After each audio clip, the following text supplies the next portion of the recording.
More scrapwood, more projects. And this time I built a fun tic-tac-toe game that is great to have for family fun during the holidays. It would also make an amazing, thoughtful, handmade gift. Do you want one too? Or follow me and lessons There's anfangen. dirt on my hands, strong like a tree. There's roots where I stand. I started a project by taking the pieces over to my miter saw to cut them to size.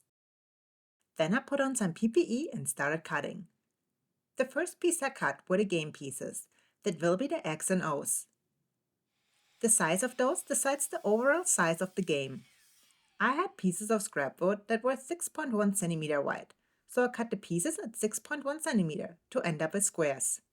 The beauty of this game is that you can build it in any size that you like. A few years ago, I was in that mindset that if I build it myself, I want it to be as big as possible.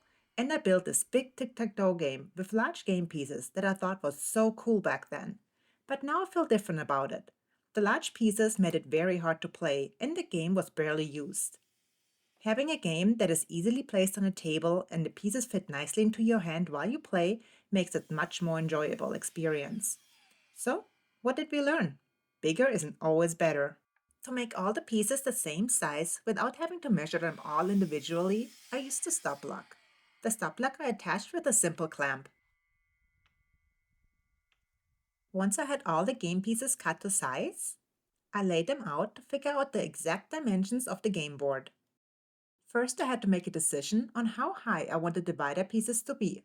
Those pieces will be attached in between the game pieces to form the squares that the game pieces will be placed into. I had to consider the height so the game pieces are easy to grab, but also not too low to still be visually pleasing. Also make sure when you build those squares that you add a few millimeters so the game pieces can easily fit and do not get stuck during the game. Again, you want it to not only be visually pleasing, but also functional. Once I had the perfect height figured out that works for me, I used my table saw to cut the pieces.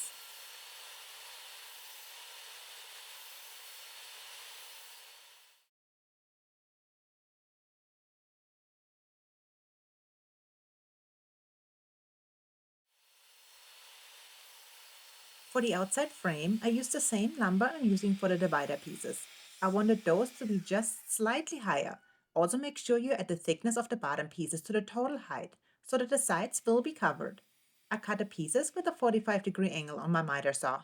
All this will give it a nice professional look finish. Yeah, I don't know where my glasses went here. Totally forgot about them. And didn't even notice. For the bottom of the game, I'm using a 1/2 inch plywood that I had left over from my workbench build. If you like the game board to be a bit heavier, you can totally go for a 3/4 inch, but that's what I had available and it works just fine. I laid out all the pieces to mark the perfect size of the bottom piece. I left a bit of space between all of the game pieces and then I used my speed square to mark the cut lines. You can use a jigsaw or circular saw for the cut. And now, since all the pieces are cut that we will need for this build, it's time to give it a quick sand. And like always, let's have some fun with it.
Once all the pieces were sanded smooth, I started with staining.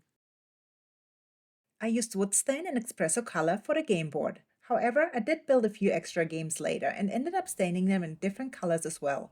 For the game pieces, I left the X pieces the original color and the O pieces I stained the same color as the game board. I applied a good amount and rubbed off any extra stain. Then I let the pieces dry before I started assembling them. The fun part about it is that you can be so creative as you like to be. You can paint the pieces in acrylic color, or something that would be fun is to stain the game pieces in red and blue and then the game board painted white. Red, blue, and white, like the American flag. Or you can pick colors from your country's flag. Endless possibilities. To add the graphics to the game pieces, I used my laser engraver, but you can also simply draw on the X's and O's or use vinyl stickers. And now what's left to do is to simply assemble the game board. I used wood glue and bread nails for that. One thing I did not do, but I would totally recommend, is to add corner splines. That would just elevate the look of the build and add such a nice little detail to it. As I assembled the game, I just eyeballed the exact location of the pieces. You can measure it to be exact, but it's pretty easy to do it without. And we are fertig! And yes, Florida does not only have beautiful weather. Today is one of those days I did not end up reading the weather report and all of a sudden it started raining during I was filming. But it's all good. The game boards are protected and I actually enjoy the rain a bit.